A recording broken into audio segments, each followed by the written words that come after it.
Bonjour, bienvenue dans Incorporer, le podcast qui va t'aider à plus habiter ton corps et du coup à mieux vivre ta vie. Je m'appelle Olivia Chival, je suis ravie de t'accueillir dans cet épisode pour lequel j'ai invité Violaine Gubler qui est pédopsychiatre. Violaine est spécialisée dans les troubles alimentaires et dans le TDAH. Le TDAH, c'est le trouble du déficit de l'attention avec ou sans hyperactivité qu'elle traite notamment avec la remédiation cognitive, mais elle travaille aussi en équipe et avec d'autres techniques qui sont super intéressantes comme l'hypnose, la réalité virtuelle et le neurofeedback. J'ai invité Violaine premièrement parce que je la trouve super intéressante avec cette ouverture à d'autres techniques. Elle-même, elle s'intéresse aussi au yoga et elle travaille dans un réseau avec des yoga-thérapeutes par exemple, des sophrologues. Mais aussi, j'avais remarqué que les jeunes, les ados, les enfants, depuis cette pandémie qu'on a traversée, ne vont pas très bien. Et je vois pas mal de parents inquiets qui me posent des questions pour savoir s'il faut que leur enfant consulte, qui consulter. Et j'avais envie d'aborder toutes ces questions importantes avec Violaine dans cette interview. Violaine va donc nous parler un petit peu de son travail au quotidien au cabinet. Elle dit les enfants, c'est la vie et ça bouge, donc du coup ça bouge aussi dans son cabinet. Elle va nous parler de son expérience, des changements qu'elle a observés chez les enfants, chez les ados, avant et après et pendant la pandémie. Elle va nous dire justement quand consulter et à qui s'adresser. On va aborder aussi les parents, la culpabilité des parents et aussi l'épuisement surtout depuis le Covid. Elle va nous amener dans le neurofeedback qu'elle propose et autour duquel elle a même lancé un podcast. Et elle nous amène deux expériences à faire avec les enfants, avec les petits, mais franchement, je les trouve intéressantes aussi pour les adultes, des expériences pour pouvoir apaiser les angoisses. Violaine nous explique à quel point la respiration est un trésor que nous avons à l'intérieur de nous et que même les petits enfants peuvent accéder à ça, peuvent l'utiliser pour gérer leurs propres émotions. J'espère que tu trouveras des réponses et de l'inspiration dans cet échange et c'est parti!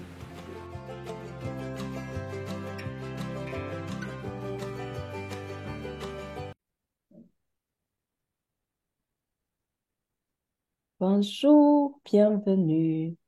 Je suis Bonjour. très heureuse d'avoir avec moi aujourd'hui Violaine Gubler, qui est pédopsychiatre, psychiatre spécialisée dans tout ce qui est enfant, adolescent et qui a d'autres spécialités, notamment l'hypnose. Tu es spécialisée dans les troubles alimentaires Oui, c'est et ça. en ce moment, tu travailles beaucoup avec le neurofeedback et j'ai dû oublier certaines autres spécialisations. Oui, Violaine est passionnante. Je l'ai rencontrée dans notre réseau et bienvenue. Et si tu veux, merci. présente-toi. Oui, merci Olivia de m'accueillir. Effectivement, on a eu la chance de se rencontrer via notre réseau du Sud. Donc moi, effectivement, je reprends ce que tu disais. Je suis psychiatre pour enfants, adolescents et jeunes adultes, c'est-à-dire que je vais jusqu'à presque 25 ans parfois, puisque au niveau de la maturation cérébrale, parfois à 25 ans, on finit de maturer son lobe frontal, donc on est encore un peu ado et on n'a pas fini de grandir. J'ai commencé par me spécialiser effectivement dans les troubles du comportement alimentaire et dans le trouble déficit de l'attention avec hyperactivité. Donc, comme j'aime bien avoir plusieurs outils dans ma boîte à outils, il y a eu l'hypnose, la réalité virtuelle, et puis dernièrement en 2018, le neurofeedback, effectivement, pour aider certains enfants très anxieux ou qui ont un trouble de l'attention. Voilà, je pense que pour les présentations, on est bon, je pense. C'est passionnant. Hmm. Merci pour cette présentation. J'aime bien commencer le podcast avec une question qui me vient quand je pense à la personne. Qu'est-ce qui t'apporte de la joie? Alors, moi, ce qui m'apporte de la joie, par exemple, je dirais en ce moment, parce que ça fait quand même plusieurs années qu'on vit des choses qui sont pas très. Par exemple, c'est de voir dans le regard des enfants, un regard qui s'illumine. En ce moment, je suis très dans le don. Je donne beaucoup de choses. J'ai découvert une application et l'autre jour, je me faisais la réflexion. Je donne des choses et il y a un petit garçon qui a ouvert le sac. J'ai dit, c'est mieux qu'à Noël. Et quand j'ai vu son visage et ses yeux, la joie, etc., ça me met dans joie. Enfin, en ce moment, c'est comme ça. Depuis plusieurs mois, je suis un peu là-dedans et ça me met en joie de voir un visage ou un regard qui ressent du plaisir, du bonheur, etc. Ça me met bien. Ouais, ouais, ouais, ça me met bien. C'est mon petit truc en ce moment. Magnifique, du coup, tu as de la joie pendant tes consultations. Ouais, ouais. Ben, j'ai Hmm. pas choisi par hasard non plus la pédopsychiatrie, c'est-à-dire quand j'ai décidé, au départ, je voulais faire de la chirurgie ou de la dermatologie, et puis quand je suis passée en néonat dans un service parisien, je me suis occupée de bébés prématurés et je voyais l'ambiance des parents qui étaient en état de stress post-traumatique, et moi j'aimais beaucoup parler aux bébés dans les couveuses, les caresser, on avait le droit de les porter quand on était externe. Et lorsque j'ai décidé de choisir la psychiatrie, j'ai dit, moi, ça sera la pédopsie. Ça sera pas la psychiatrie d'adulte, ça sera la pédopsie. Et ça a toujours été ça, c'est-à-dire que c'est vraiment un choix depuis le début. Euh, j'ai bien aimé aussi mes stages en psychiatrie adulte, mais je préférerais la psychiatrie de l'enfant, de l'adolescent, ou même la psychiatrie périnatale avec une jeune maman aussi qui vient d'avoir un bébé.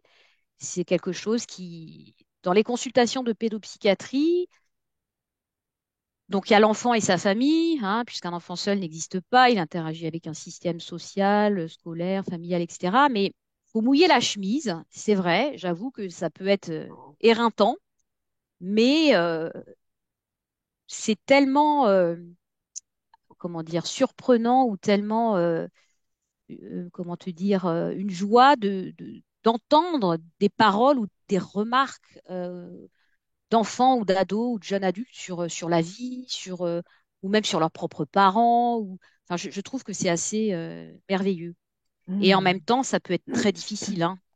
Les enfants peuvent nous livrer des choses très douloureuses à entendre qui, comme je suis très empathique et très sensible, peuvent aussi beaucoup m'émouvoir. Mais c'est un métier voilà, qui est très riche et qui est plein de rebondissements parce que les enfants, c'est la vie, ça bouge tout le temps. Et il faut s'adapter tout le temps, du coup, avoir plusieurs, euh, plusieurs outils pour pouvoir essayer de coller au mieux par rapport à la problématique de l'enfant ou de l'adolescent.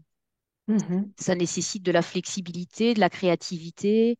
Et c'est vrai que dans mon cabinet, j'ai plein de petites choses. Alors, soit des souvenirs que j'ai glanés au cours de voyages, et du coup, les enfants sont toujours très. Il y a plein de couleurs, donc ils sont toujours attirés. Ça, c'est quoi? Ça vient d'où? C'est toujours.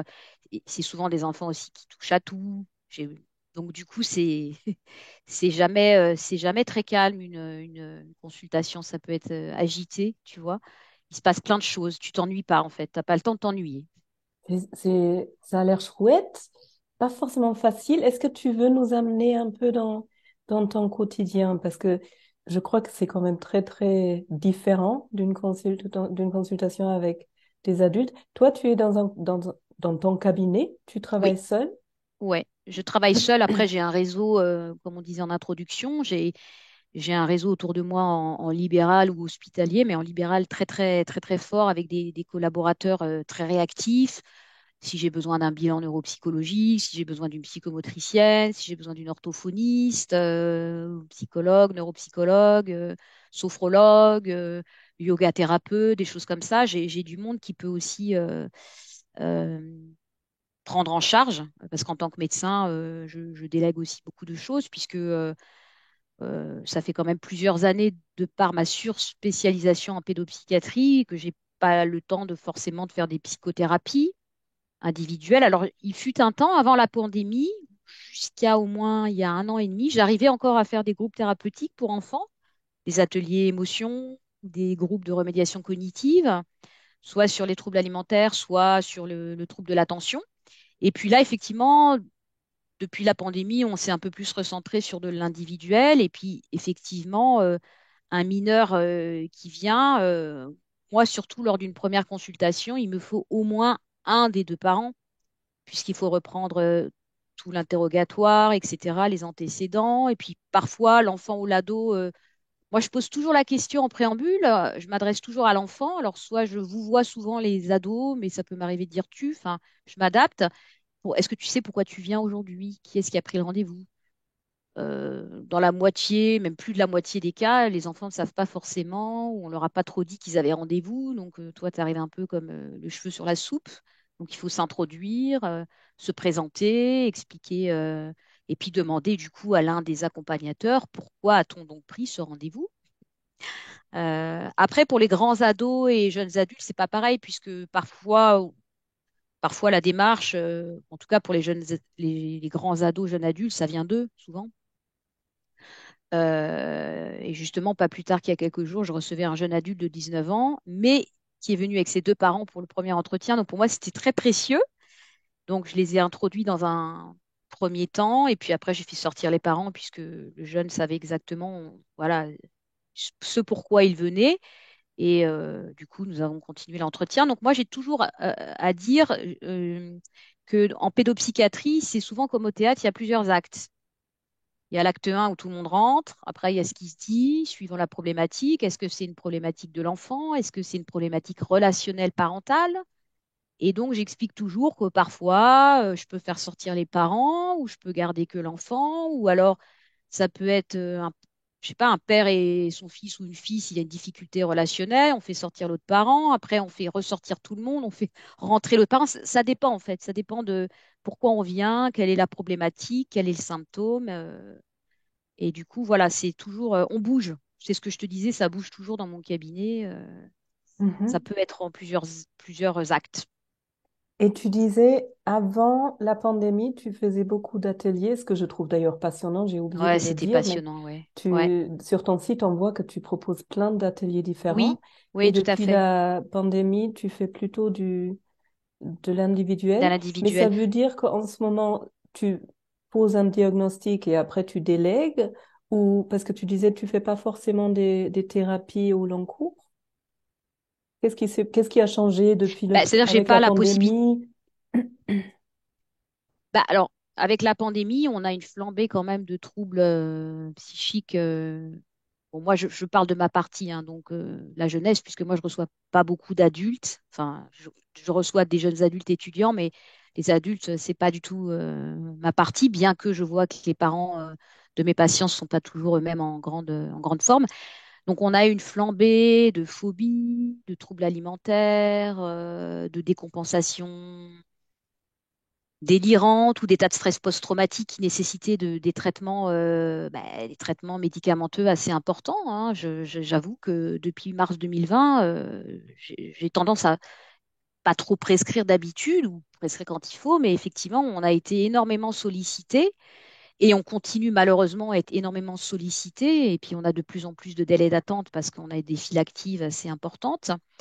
Et donc, je propose effectivement des entretiens où je fais le point avec l'enfant, ses parents, enfin un moment seul, et les parents aussi pour rééquilibrer le traitement. Et tout ce qui est psychothérapie, j'adresse à mon réseau de psychologues ou psychothérapeutes, ou ça dépend de l'outil qu'il faut. Tu vois, l'année dernière, j'ai beaucoup orienté sur la sophrologie, parce qu'il y avait énormément de crises d'angoisse, surtout sur des lycéens. Donc, ça les a un petit peu aidés avec d'autres outils en complément plus ou moins du traitement chimique, parce que la chimie ne fait pas tout, hein. Ça peut être une aide ponctuelle, plus ou moins. Mais il est vrai que, alors, donc, avant la pandémie, il y avait régulièrement des groupes thérapeutiques. Alors, il y avait pour les petits, tout petits, maternels, pour les primaires. Et puis après, j'avais un atelier aussi ado que je co-animais avec une collègue. Et puis, on avait aussi des ateliers adultes. On faisait les troubles alimentaires et on faisait même des ateliers d'auto-hypnose, enfin d'hypnose on co-animait à deux. Et puis, la pandémie est arrivée, il y a eu toutes les contraintes. Donc, les gens se déplaçaient moins ou on n'avait pas le droit de bouger ou alors c'était compliqué. Puis après, on a développé beaucoup la téléconsultation. Euh, Donc, du coup, il y a des manières aussi qui ont changé. J'ai quand même fait entre 2020 et 2021 un atelier pour primaire parce qu'il y avait beaucoup d'angoisse, beaucoup de peur, beaucoup de colère, beaucoup de tristesse. Donc, c'était le fameux atelier émotion. Et puis, effectivement, là, ouais, depuis plus d'un an, un bonne année et demie, il y a pas de demande ou très ponctuelle.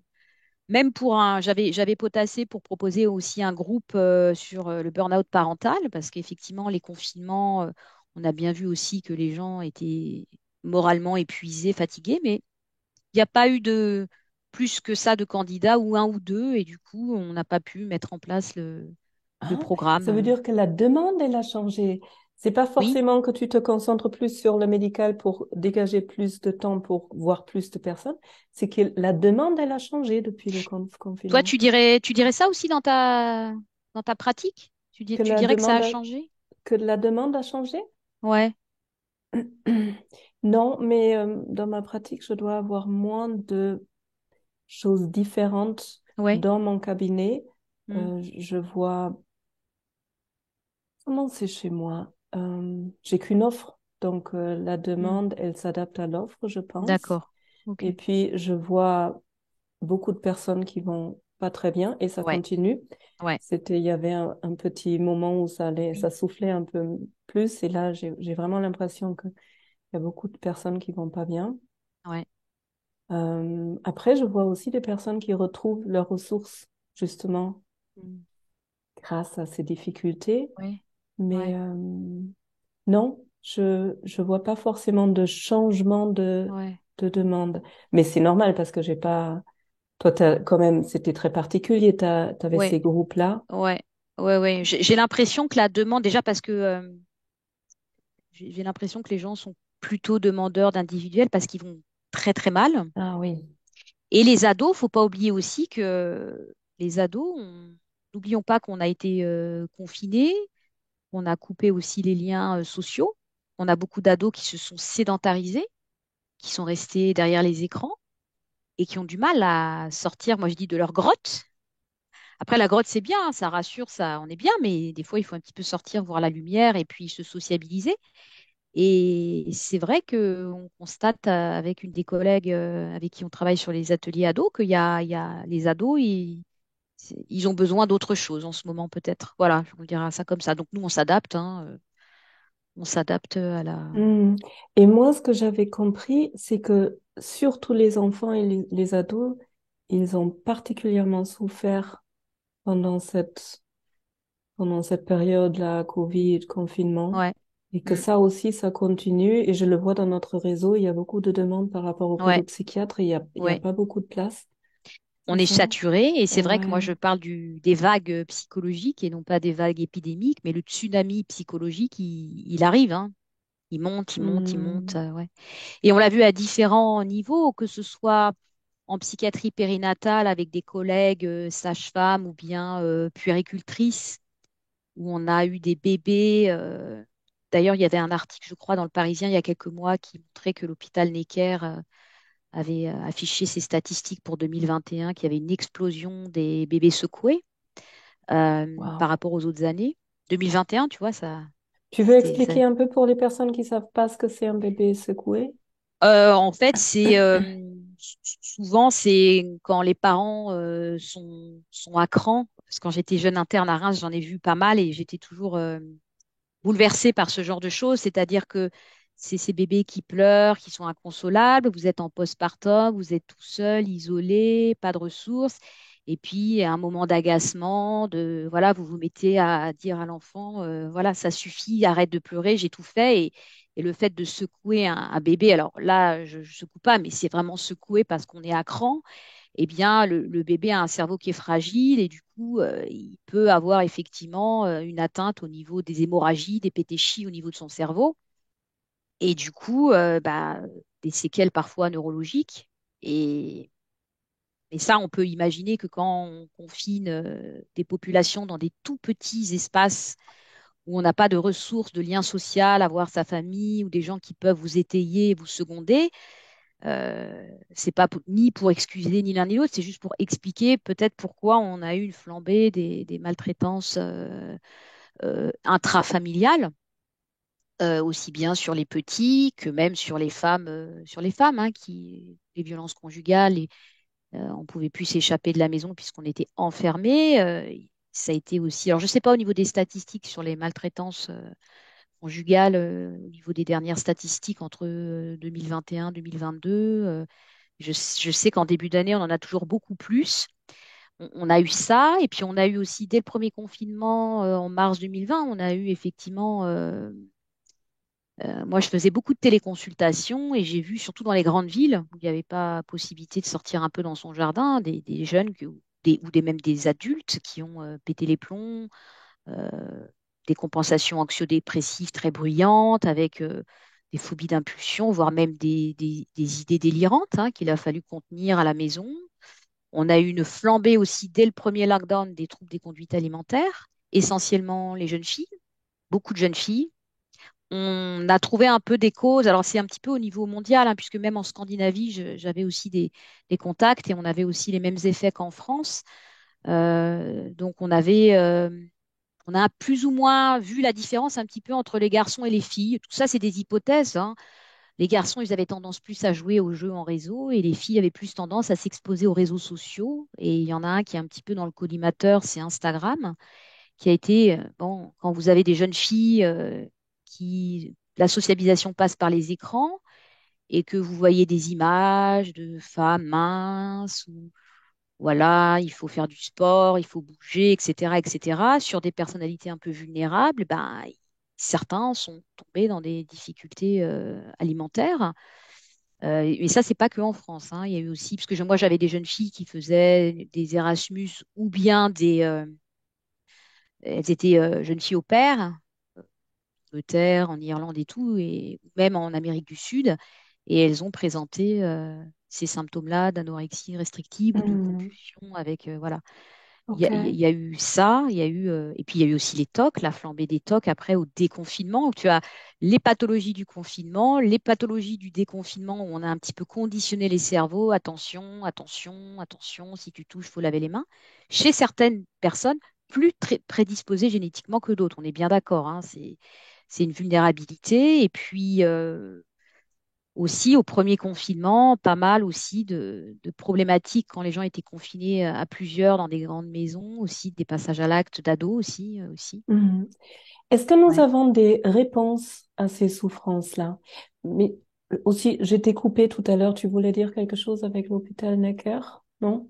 Non, non, c'était juste un Ok. article qui était passé dans Le Monde il y a quelques mois et qui montrait qu'au niveau des statistiques, Qu'il y avait tout plus comme de bébés il y avait secoués. plus, tout comme il y avait Hmm. aussi le CHU de Toulouse et aussi dans l'Est de la France qui disait que en janvier 2021, il y avait eu plus de passages à l'acte suicidaires violents. Ils étaient étonnés d'avoir déjà en début d'année autant de passages à Hmm. l'acte. Quand je dis violence, c'est tentative de suicide par pendaison, des choses comme ça. Ils avaient des statistiques plus élevées en début d'année que d'habitude. Que d'habitude. Ouais. Ok. Est-ce que on a des réponses à ces souffrances, notamment là pour les jeunes, pour les enfants? Bah, oui, sur le territoire français, on a un ensemble, un maillage, que ce soit en libéral ou en hospitalier, avec des unités pour adolescents, des lieux d'hospitalisation. La seule chose qui est compliquée, c'est qu'on se rend compte que finalement, en libéral, on n'est pas très nombreux en psychiatrie de l'enfant et de l'adolescent par rapport à... Parce que ça fait quand même des années, hein, qu'il y a une pénurie en pédopsychiatrie.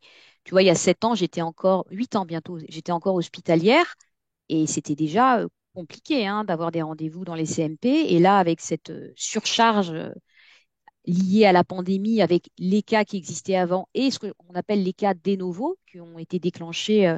On a vu quand même des gens qui n'avaient aucun passif psychologique ou psychiatrique, hein, et qui ont décompensé avec le confinement ou le déconfinement des gens qu'on n'aurait jamais vus en fait. Donc il y a eu des Hmm. patients de novo et du coup ça engendre une surcharge effectivement de travail pour tous les professionnels qui travaillent autour de l'enfant, des parents et jeunes adultes. Alors, on fait ce qu'on peut, effectivement, mais On peut avoir des listes d'attente dans certains endroits. On essaye de répondre, mais ça peut être compliqué, tout comme vous peut-être aussi en psychiatrie de l'adulte. Hmm. Oui, tout à fait. Ouais. Comme Alors réponse, il y a l'hospitalisation pour les situations vraiment, vraiment ouais, compliquées. Il y a tout ce qui est médication, traitement tout à médicamenteux. fait. Et toi, tu parlais justement de plein d'autres Plein de techniques d'autres et techniques. d'autres Ouais, personnes avec lesquelles tu travailles. ouais. Qu'est-ce que toi, tu proposes aux enfants, aux Alors en jeunes fait, ça adultes dépend. qui viennent? Tu vois, ça dépend. Le premier entretien, la première consultation, c'est parfois ça se fait en 2 temps parce qu'il y a tellement de choses à travailler ou à dire. Ça dépend de la problématique. On identifie la problématique. Est-ce que c'est une difficulté à grandir au moment de l'adolescence, se détacher des objets parentaux, c'est tout ce qui est la séparation, l'individuation. Donc là, je pense que c'est important que l'adolescent il ait son espace de parole personnel, son jardin secret pour l'aider à grandir. Et du coup, moi, je fais plutôt le point avec les parents et l'enfant, enfin l'adolescent, pour voir un petit peu. Après, j'ai expliqué tout à l'heure aussi, on a énormément de troubles du sommeil depuis mars 2020. Donc, euh, moi, j'aime pas spécialement donner toujours en première intention des traitements. J'essaye toujours de la phytothérapie, mais parfois ça suffit pas. Et donc, j'ai pu associer avec des jeunes patients aussi la sophrologie pour le sommeil, sophrologue hypnothérapeute, enfin plusieurs outils proposés à l'enfant. Enfin, on fait. Après, il faut que l'enfant il soit d'accord, hein. On construit, c'est du sur-mesure, et donc on voit ce qui est le mieux pour lui. Après, il y a certains qui n'ont pas forcément envie de s'engager dans un travail individuel, donc on force pas. Et donc, on peut recevoir l'enfant seul, puis après avec les parents, ou il y en a certains qui veulent jamais rester seuls. Donc, on fait des entretiens familiaux. Enfin, on fait du cas par cas. Il n'y a pas de, tu vois, il n'y a pas de protocole préétabli à l'avance. Ça dépend de la problématique, effectivement, de l'enfant et qu'est-ce qui lui correspondrait au mieux comme outil. Puis surtout, est-ce qu'il est d'accord, hein, parce que l'enfant doit être proactif quand même. On ne peut pas le forcer, le contraindre à faire quelque chose qu'il n'a pas envie. S'il ne voit pas que c'est utile pour lui. Mais moi, j'ai des bons retours, hein, que ce soit avec mes psychologues, mes sophrologues, même en yoga aussi, thérapie. On a des choses pas mal, hein, parce qu'on peut avoir aussi ces patients qui sont très fatigués ou qui ont des douleurs chroniques. Tu sais, on a des trucs un peu. Alors, certains hôpitaux parlent de Covid long, des choses comme ça. Donc, on commence un peu à s'intéresser à ça. Et effectivement, le travail du corps peut être intéressant pour certains patients, tu vois. Hmm. OK. Mm. Une question que j'aimerais bien te poser parce que je vois des parents qui se posent des questions, souvent des mamans d'ailleurs, qui me parlent de leurs enfants et qui savent pas trop à quel Mhm. moment c'est le moment de consulter, à quel moment il faut s'inquiéter. Est-ce que tu peux dire quelque chose là-dessus? À partir de quand est-ce que ça vaut le coup de consulter et qui? Par où je commence si je me Ouais. fais des soucis pour mon enfant? Alors déjà, moi, souvent, je dis, si l'enfant il a un pédiatre ou un médecin traitant, on peut déjà s'appuyer sur ce que vous dit le spécialiste, que ce soit au niveau de l'alimentation, au niveau du sommeil, au niveau des peurs, parce qu'il ne faut pas oublier que pour grandir, on se construit avec des étapes et il y a des moments où c'est normal d'avoir la peur de l'étranger, euh, la, la peur, c'est les cauchemars avec les sorcières, les fantômes, etc. Il y a des moments comme ça ou des néophobies du coucher, des choses comme ça. Moi, je pense que dès qu'on est inquiet en tant que parent, il faut s'autoriser à le dire, à demander de l'aide, peut-être en premier recours à votre médecin traitant ou votre pédiatre, qui déjà peut pas mal débrouiller le terrain. Après, moi, j'ai tendance aussi à dire que si c'est par exemple des troubles du sommeil ou peut-être des angoisses de séparation, des pleurs pour aller à la crèche ou pour aller à l'école, les psychologues pour enfants sont très très bien. Moi, je travaille beaucoup avec mon réseau qui, par exemple, les psychologues peuvent m'adresser pour un avis médical ponctuel ou pas des patients qu'elles ont en psychothérapie. Je pense que le médecin, euh, nous, effectivement, comme on est docteur, on pose des diagnostics, on met parfois des traitements. Et donc, effectivement, si vous avez un enfant, par exemple, qui perd du poids, beaucoup de poids, qui dort pas de la nuit et la journée, je sais pas, il s'endort, les résultats ou les investissements scolaires, ça va pas du tout. effectivement, c'est une indication d'aller voir un spécialiste pour essayer de voir qu'est-ce qui se passe pour l'enfant, est-ce qu'il faut faire des examens complémentaires, qu'est-ce qui lui arrive. Et ça, effectivement, c'est le rôle du médecin, en tout cas du spécialiste, éventuellement d'adresser pour voir s'il n'y a pas des apnées du sommeil ou faire une prise de sang en micronutrition pour voir s'il n'y a pas une carence en ferritine, parce que voilà, enfin des petites choses comme ça. C'est pour ça que moi, je suis toujours très attachée aussi au carnet de santé. Pour moi, c'est hyper important parce que c'est la carte d'identité de l'enfant depuis qu'il est né. Effectivement, bon, moi, j'ai toujours tendance à regarder les courbes de poids. Voilà, s'il pousse bien, qu'il est dans le couloir, bon, il n'y a pas de souci parce que souvent, les mamans peuvent s'inquiéter quand un enfant mange mal ou qu'il dort pas bien. Il faut voir un petit peu les répercussions sur la croissance staturo-pondérale. C'est important. S'il n'y a pas de décrochage comme ça, c'est que des fois, ça peut être pas grand-chose. Mais après, en tant que parent, on peut beaucoup s'inquiéter parce que quand on aime ses enfants, on s'inquiète toujours. On veut le Mhm. meilleur et on s'inquiète. Donc, effectivement, après, parfois, il y a peut-être tellement d'infos ou peut-être trop de professionnels, ce qui fait que peut-être les parents sont un peu perdus, peut-être, de savoir. Mais premier réflexe, votre médecin traitant ou le pédiatre de votre enfant, déjà, lui, il peut vous orienter. Et j'ai des pédiatres aussi, effectivement, qui me contactent pour voir leurs patients, pour donner un avis spécialisé, pour poser ou pas un diagnostic. C'est tout à Très fait bien. possible. Ouais. Mhm. Mais quand on est inquiet, il faut demander de l'aide. Il ne faut pas rester avec son inquiétude, hein. Il faut. Ouais. Ouais. Et donc, en première intention, le pédiatre, le médecin traitant, Ouais. pour déjà avoir Oui. une idée. Très Mm. bien, merci, c'est très précieux.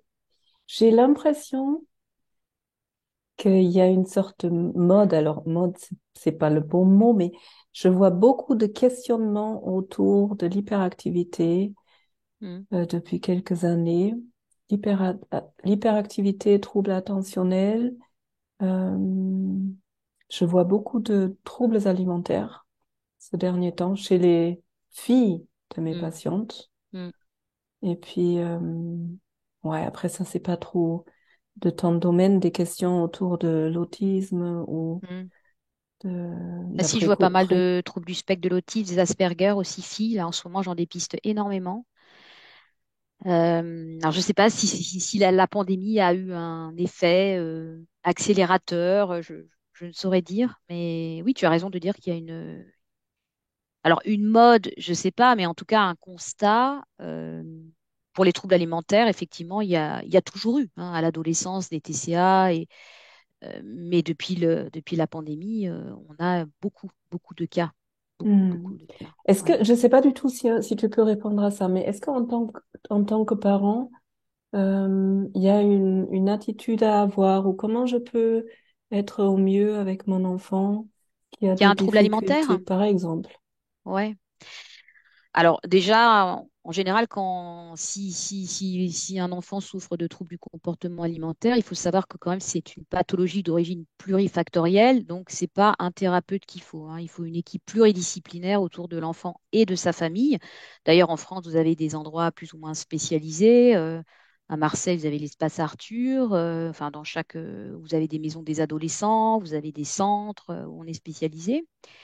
Euh, il faut effectivement avoir un somaticien, c'est-à-dire que je déconseille aux parents de peser eux-mêmes leur enfant parce que ça crée beaucoup d'angoisse et de conflits.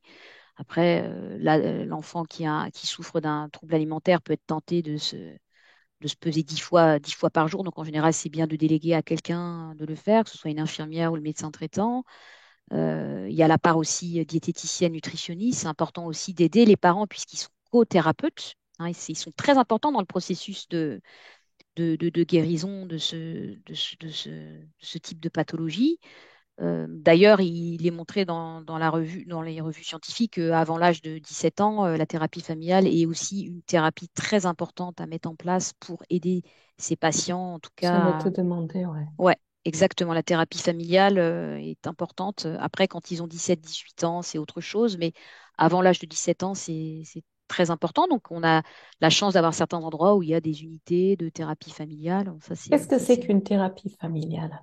Alors, une thérapie familiale, bah, en fait, en gros, c'est-à-dire que bah, c'est toute la famille qui vient consulter.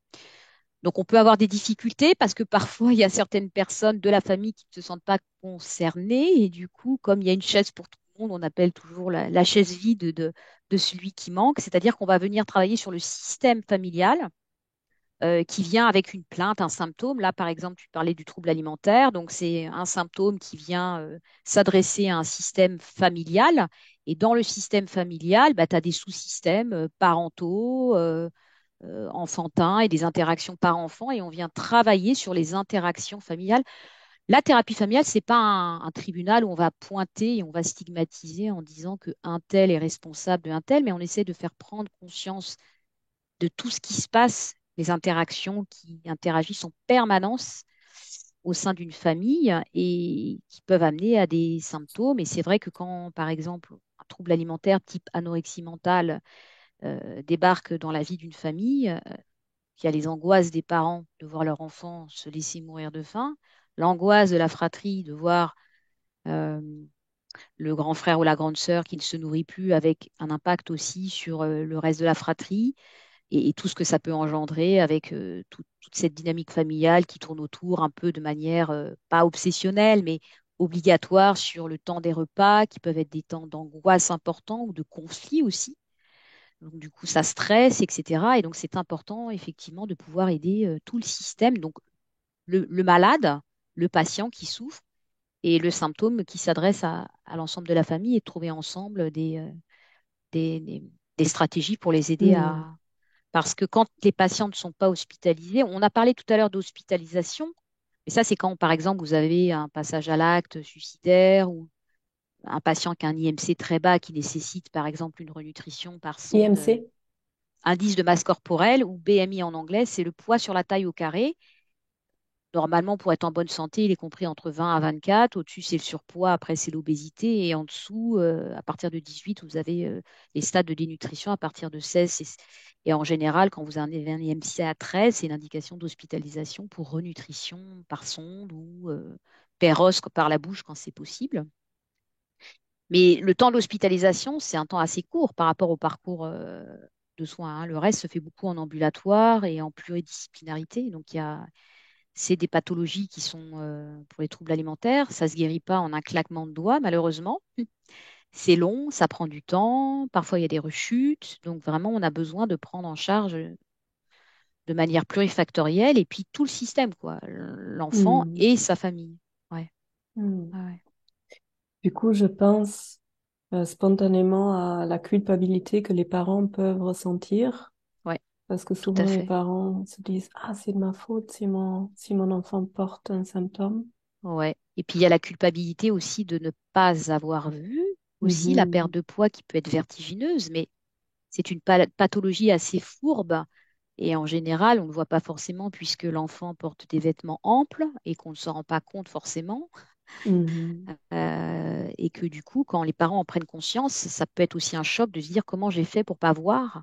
Mais Mhm. c'est une pathologie où on ne voit pas tout forcément, hein. Donc, Et c'est pas forcément la faute des parents quand non, non, l'enfant non, porte non. un symptôme. C'est pour ça que je disais que la thérapie familiale n'est pas un tribunal où on va pointer Ouais. du doigt quelqu'un qui est responsable de cet état-là dans une famille. Mhm. On a touché à plein de points. Il y en a Oui, un dont tu n'as pas encore parlé. Je veux bien te donner l'occasion. En ce moment, tu es sur le neurofeedback. Tu as même sorti un podcast. oui, tout à Tu, fait. tu as envie Avec de... Laura Estève, qui est psychologue à Nice et cofondatrice de Neurologique. On s'est lancé là-dedans. C'était une démarche qu'on avait en tête depuis un certain temps et qui émanait en fait de questions qu'on avait dans nos cabinets, puisque Laura Estève et son compagnon Brandon Parson, qui m'a formée en 2018, voilà, quand le neurofeedback, quand vous tapez sur un moteur de recherche en France, c'est assez obscur. Alors toi, tu as eu la chance peut-être d'aller dans d'autres pays où c'est peut-être plus en avance ou peut-être un peu plus au clair, mais en France, c'est assez énigmatique, on est un peu perdu, on ne sait pas trop de quoi on parle. Et nous, notre volonté de ce podcast, c'était un petit peu, c'est pour tout le monde en fait. C'est pas, c'est un podcast pour les parents, pour les patients, pour les soignants, et c'est un petit peu de démocratiser, d'expliquer qu'est-ce que le neurofeedback, en quoi il peut être utile, en quoi ça consiste, les indications, et puis après un peu plus de concret, comment ça se passe un entraînement. Et donc, j'ai été formée en 2018. Et puis, parce que j'avais essayé un petit peu dans ma caisse à outils tout. avec les enfants hyperactifs, les TDAH. J'avais fait de la guidance parentale à fond, j'avais fait des ateliers sur la gestion des émotions, l'impulsivité. Et puis, je me disais, hypnose, ok, d'accord, bon, mais il me manque un truc. Et c'est comme ça que je suis tombée sur le neurofeedback. Et timidement, parce que ça nécessite quand même un investissement psychique important, tu vois, c'est un nouvel outil à avoir. En plus, il faut manier de la technologie, un ordinateur, des capteurs, etc. Et au début, j'étais là, j'étais tellement toujours débordée à me dire, mais comment je vais arriver à mettre cet outil dans ma clinique de tous les jours? Donc, au début, donc formée en 2018, fin 2018, puis après, arrêt en disant, bon, on va voir. Et puis en 2020, vraiment, vraiment, en 2020, quand j'ai eu qu'il y a eu le confinement et le déconfinement, je me suis dit, allez, je sens que c'est le moment, on y va, on se lance. Voilà. Et donc, c'est à partir de 2020 que j'ai commencé à me lancer. D'abord avec une neuropsychologue qui était ma coéquipière, qui avait gentiment accepté de m'épauler dans ce truc nouveau pour nous. Et puis, j'ai eu la chance d'avoir de la supervision aussi avec Brandon Parson, qui m'a beaucoup aussi appris et puis qui continue toujours à m'enrichir et à m'apprendre. Donc, pour les indications qu'on avait ciblées au tout départ en 2020, c'était les hyperactifs, les TDAH, effectivement. Et puis, un an après ou 2 ans après, quand je les revoyais en post-entraînement, à 6 mois, un an, on refaisait par exemple une analyse pour voir où en était le cerveau, je me suis rendu compte que ces enfants-là, malgré le fait peut-être qu'ils pouvaient prendre du méthylphénidate ou un peu de, de mélatonine pour dormir, eh bien leur cerveau avait été, entre guillemets, préservé des effets de la pandémie. Ça veut dire que le sommeil, ça allait plutôt pas mal. Les émotions, etc., ça allait plutôt pas mal. Il y avait toujours un peu le trouble de l'attention. Certains avaient soit diminué les doses, soit arrêté ou soit continué, mais ils étaient bien. Ils avaient fait des bonnes scolarités et je m'étais dit, ah, c'est marrant parce qu'au départ, j'ai commencé en fait à faire du neurofeedback en pleine pandémie en fait. J'avais pas de background avant. Donc j'avais mes collègues canadiens qui m'expliquaient comment c'était avant, mais je m'étais dit, on se lance pendant la pandémie et j'ai constaté effectivement sur pas mal de patients ben, qu'ils étaient stables. Tu vois, c'est intéressant.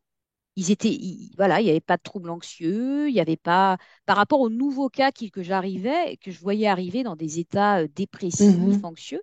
Et du coup, après, je me suis mis un peu à élargir du coup le spectre des indications sur ben, tout ce qui était SA, troubles du spectre de l'autisme, avec l'anxiété sociale, la phobie, et puis les troubles anxio-dépressifs et les troubles du sommeil, effectivement, puisque depuis mars 2020, les Français Et tu dorment vois des très très résultats mal. positifs. Bah, plutôt, ouais, ouais. Alors, Mhm. après, j'ai l'impression que cette année, tu disais que tu trouvais aussi dans tes patients adultes que ça allait, on parlait du tsunami psychologique. J'ai l'impression que il y a une espèce de fatigue cognitive générale. Donc, les enfants, malheureusement, pour eux, ils ont des notes, donc il faut qu'ils soient performants. Mais nous, les adultes, si on était notés, moi, je dis à mes patients, je sais Mhm. pas si j'aurais des bonnes notes, moi aussi, hein, parce que Mhm.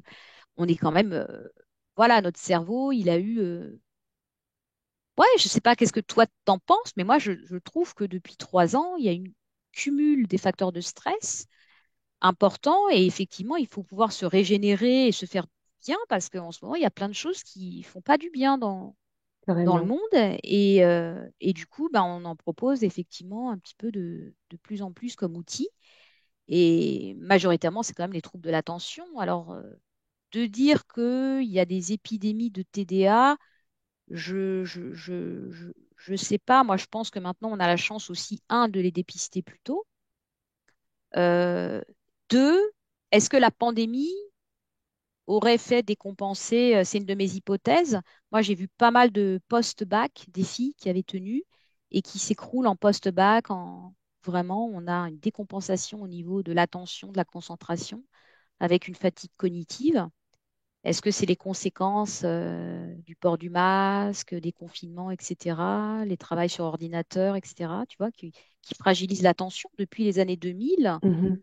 Il y a un super bouquin qui s'appelle, je crois, Mémoire de poisson rouge ou un truc comme ça, où on a quand même une surconsommation des écrans depuis les années 2000, surtout chez les jeunes, et on a un impact important au niveau de leur sommeil. Or, si la nuit, tu n'as pas un sommeil régénérateur, la journée, tu es inattentif, anxieux et déprimé et irritable. Et tu peux pas intégrer, enfin, ça Exactement, passe pas dans la mémoire, ce qu'on apprend. exactement, Hmm.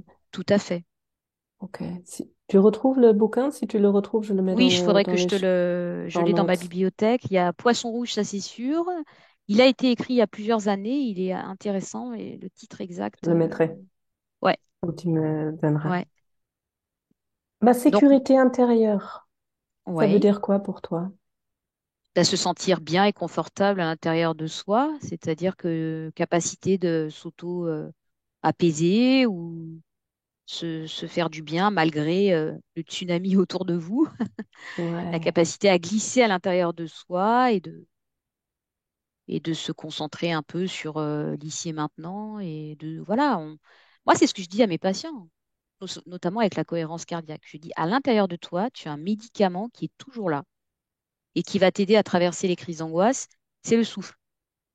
Or, on ne pense jamais à respirer. Donc, leur dis de s'entraîner avec des applications de e-santé et tu as la capacité de t'auto-apaiser, d'être bien à l'intérieur de toi sans essayer de te cramponner à des trucs à l'extérieur. Ça vient de toi. C'est un trésor que tu as à l'intérieur de toi. Et en neurofeedback, on fait beaucoup aussi prendre conscience du souffle, de la respiration avec des exercices de cohérence cardiaque, puisqu'ils ont des capteurs sur la tête et ils voient que quand ils font de la cohérence cardiaque, oh, bah, ils fabriquent moins de stress dans le cerveau. C'est intéressant ça, juste en respirant. Et donc on s'apaise, on se sent en sécurité en faisant pas grand-chose quand même. Encore faut-il pouvoir y penser, puisque c'est un réflexe de respirer. On pense jamais à, tiens, là j'inspire et là j'expire. On ne pense jamais. Et la capacité, effectivement, le pouvoir du souffle. Et j'ai la chance en ce moment de pratiquer le Kundalini et je vois la puissance de cet outil dans le corps. Kundalini Yoga. Ouais, Ouais. Hmm. ouais, ouais. Magnifique, merci. On va arriver tout doucement vers la fin de notre bel échange. Est-ce qu'il y a quelque chose que tu souhaites partager encore, qui est quelque chose qui te semble important? Alors peut-être oui, je te disais un petit exercice un petit peu dans mon cabinet. Je vous ai expliqué que j'avais plein de petites gris-gris et compagnie et je collectionne je sais pas d'ailleurs, des boules à neige, ça s'appelle comme ça, c'est ça, ouais. Et celle-là, je la prends souvent parce qu'elle est bien grande et elle tient bien en main. Et je ne sais pas si tu vois, mais bon, c'est une tour Eiffel, hein. J'ai acheté quand j'étais de passage à Paris parce que j'adore regarder la tour Eiffel. Et, euh, et on voit des petites paillettes, tu vois, qui tourbillonnent dans la tête. Et souvent, j'explique aux enfants, bah, tu vois, c'est ça, imagine que c'est ton cerveau, tu vois. Et le travail de ton cerveau, c'est de fabriquer des pensées, des émotions. Alors parfois, il y a des trucs agréables, parfois, c'est des choses désagréables. Mais en tout cas, ça tourne beaucoup dans la tête. Et puis, si tu prends un moment juste pour observer comment, comment ça se passe à l'intérieur de toi, juste prends un moment pour prendre le temps de regarder qu'est-ce qui se passe. Et on voit que là, il y a les paillettes, elles bougent moins. Il y en a de moins en moins. Ça tournoie moins, ça tourbillonne moins dans la tête. Et puis surtout, là, à un moment donné, bah, on voit que ça se pose. Donc, je commence toujours par prendre la boule. Je refais une deuxième fois l'exercice comme ça en disant, t'as vu, regarde là, c'est, tu vois. Et après, je donne à l'enfant. Donc, il dit, bah oui, ça, je pense à ça, ça, je pense à ça, je pense à ça. Donc, l'enfant, il le tient. Ça marche bien avec les plus jeunes. Les ados, ils sont trop high-tech, c'est un peu vieillot pour eux, mais ça, pour les plus jeunes, ça marche bien. Et tu vois, ne serait-ce que pour un enfant agité, bah, il prend le temps et il est focus sur ces petites. Et puis après, il va me dire, bah ouais, bah, t'as vu, il y en a plus, ça bouge plus. Et du coup, je lui fais prendre conscience que là, bah, il est posé et que du coup, bah, peut-être que on peut attendre que peut-être de moins se focus sur sa pensée négative, puis d'attendre parce que ça finit toujours par, tu vois, par se poser, quoi. C'est des petits exercices un peu, j'en ai tout plein, mais c'est vrai que c'est quelque chose qui parle beaucoup. Et puis après, voilà, il le manipule. Et puis après, pendant le reste, effectivement, ils s'entraînent. Et après, du coup, je les invite un peu à visualiser ou s'ils en ont à la maison des petites choses. Ou sinon, je leur fais construire aussi avec une bouteille dans laquelle dedans tu mets de l'eau avec des paillettes. Ça s'achète dans les trucs de loisirs créatifs et on fait pareil, hein, tu regardes et puis tu prends le temps de voir comment ça se passe. Donc, du coup, en général, l'enfant se pose, il observe et puis c'est une manière de conscientiser un peu, voilà, les pensées qui tournoient et qui peuvent à un moment donné s'apaiser si on se calme, quoi. Après, effectivement, si tu es toujours en train de te Secoué. remuer et de t'angoisser, tu vas toujours ruminer et retourner dans ton cerveau. Mais oui, ça, c'est nous, les pédophiles, on a plein de petites choses comme ça. C'est trop beau parce que premièrement, c'est une vraie métaphore. Ouais, Je j'aime bien les peux, métaphores. Mm, ouais, je peux voir à quel point il y a 36 000 pensées qui tournent. mm. Et à partir du moment où je prends de la distance, juste je les vois sans Je les rentrer vois, dedans, ça commence exactement. à se poser et je le vois physiquement dans cette boule parce que la neige ou Les paillettes. les paillettes se posent sur le sol et Ouais. d'un coup, on peut voir, c'est tout, l'eau est toute claire. Et en même temps, quand je le fais physiquement avec cette Mm, boule, eh ben, ça, mon attention se tout à fait. focalise et ça a le même effet. Hop, les pensées se posent. Et puis, ça a un effet un peu hypnotique. Alors, c'est vrai que moi, souvent, je fais de l'hypnose informelle et avec les enfants, ils ont une capacité aussi à rentrer en transe hypnotique très Mhm. rapide par rapport aux adultes. Et donc, du coup, de temps en temps, hop, quelques minutes comme ça, hop, le patient se pose, il regarde, il prend conscience, il laisse poser, il prend de la distance. Puis, c'est joli à regarder. Ils aiment bien les paillettes, surtout les filles. Et c'est un petit truc de pas grand-chose, hein, mais après, ou sinon, ce que je fais avec les plus jeunes, pour la respiration, tu sais en parler, je leur fais mettre le doudou sur le ventre et du coup, je leur fais gonfler le ventre. Puis je dis, il faut que doudou il bouge, hein, il faut que ce soit comme une vague, hein, il faut que ça monte et que ça descend. Parce que c'est Ah difficile ouais, de bien faire respirer hein, les enfants. Souvent, ils sont coincés des épaules. Tu respires? Oui, non, non, c'est le ventre. Il faut qu'il gonfle et qu'il se dégonfle. Et pour les plus jeunes qui ont des doudous, souvent, j'invite à poser le doudou sur le ventre et de vraiment faire comme s'il était sur la mer, doudou. Donc, il faut qu'il monte et qu'il descende. Et pareil, l'enfant focus sur le doudou et le ventre. magnifique. Et avant d'aller se coucher, ça peut être intéressant de faire ce petit Carrément, exercice. c'est une super idée avec les Ouais, doudous. Tu les ouais, laisses s'allonger sur le dos? oui, Ouais, trop beau. ouais, ouais, ouais, Hein. ouais, ça peut être ça. Après, après, c'est les parents qui le font et ça peut être aussi, en plus, c'est ludique, toujours pareil. On va bercer Doudou Ouais, qui s'endorme et en fait, c'est là, tu es en train de raconter aussi un conte, une métaphore et pendant que le doudou, il est bercé, parce que toi, tu respires bien, bah, il va s'apaiser. Du coup, tu induis aussi de l'apaisement chez l'enfant et du hmm, coup, bah, ça va bien se passer. Tu peux mettre en place des petites routines aussi. Au moment du coucher. Il y a trop beau. plein de choses. Ouais. Merci pour ces partages. Ok. Bah, merci à J'ai toi pour les questions. j'ai une dernière question que je Ah, pose à oui. tous mes invités. Si toi, Violaine, maintenant, toi, l'adulte que tu es maintenant, si Mhm. tu regardes toute ta vie, tout ton parcours avec tous les hauts, les bas, tous les moments très difficiles que tu as traversés, tous les moments joyeux, légers, si tu regardes tout ce parcours et il y a trois apprentissages, trois sagesses que tu voudrais que le monde sache, trois choses que tu voudrais partager, qu'est-ce que tu aurais envie de dire?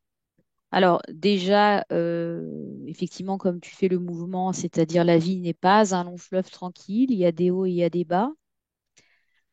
Euh, Moi, je suis très persévérante et endurante. Ça, c'est mes traits de caractère. Et même si quand tu es au creux de la vague, ça va remonter.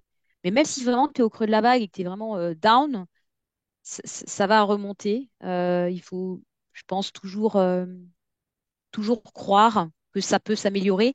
Et moi, je disais toujours, surtout aussi aux enfants, tu sais, quand il y avait les confinements, les machins, je disais, tu vois, là, on est dans la tempête. Moi, j'ai un papa qui fait beaucoup de voile. Et le capitaine, il regarde jamais derrière, il regarde toujours la ligne d'horizon parce que devant, il y a la ligne d'horizon. Déjà parce qu'un bateau, il va pas en arrière, il avance toujours de l'avant. Et on regarde toujours la ligne d'horizon et on cherche la lumière. Et ça, c'est important de regarder devant parce que même si c'est les ténèbres, et même si c'est qu'une petite pointe qui est loin, ça va finir par s'éclaircir. C'est toujours comme ça. Tu vois, donc c'est un peu, alors je sais pas si c'est dans l'ordre ou pas ou le désordre ce que je t'ai dit, mais c'est un peu, mais parce qu'effectivement, la vie n'est pas un long fleuve tranquille. Hmm, C'est vrai. On peut pas vendre que c'est un lac tout plat. Ça, c'est vrai. C'est hmm. vrai. Merci beaucoup. Ben, merci à Trop toi, beau, j'ai eu Olivia. des frissons là Oula. sur le voilier. Si maintenant quelqu'un se dit, ah, elle a l'air trop chouette, cette pédopsychiatre, j'ai trop envie de la rencontrer, où est-ce qu'on peut te trouver? Est-ce qu'on peut te trouver? Parce que je pense que tu n'as plus trop de place pour des nouveaux. Alors, j'ai je prends encore quelques places pour tout ce qui est bilan diagnostic TDA parce que sur Marseille, il y a une grosse demande.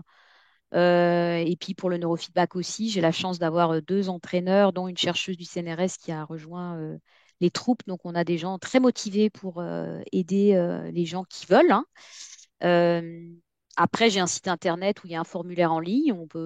Je réponds toujours aux mails, mais malheureusement, je reçois énormément de mails, donc il y a un délai de traitement des mails. Voilà, donc ça sert à rien de renvoyer un mail le jour même ou trois fois, parce que pendant que je suis en consul, je réponds pas, mais je réponds toujours. Je fais toujours au mieux, c'est ça. Après, j'ai un mail de réponse automatique, justement pour simplifier, pour voir un petit peu suivant ce que vous souhaitez. Ben, j'ai la liste aussi de beaucoup de mes collègues du réseau, du fameux réseau dont on a parlé, avec des gens formidables qui travaillent très très bien. Et effectivement, en ce moment, c'est compliqué de prendre beaucoup de nouveaux patients hors ce champ-là, c'est vrai. Mais on fait toujours au mieux. Moi, j'essaie, quand j'ai des annulations de rendez-vous, d'essayer de prendre, mais c'est vrai que ça fait 8 ans que je suis installée et que la pandémie étant passée par là, j'ai une grosse file active, très très grosse, et que l'emploi du temps, il est assez rempli. Donc, Mhm. Mais ouais. en te contactant, on va avoir accès au réseau et sinon on peut te contacter aussi pour le neurofeedback, Oui, tout à fait. Oui, oui, ton équipe. oui, oui, Ok, tout à fait. je mettrai les liens. Ouais. Merci beaucoup, Ben, Violaine. merci à toi. C'était très, très chouette. C'était Ouais, beau je te et remercie. important comme Ouais, info. Mm. merci.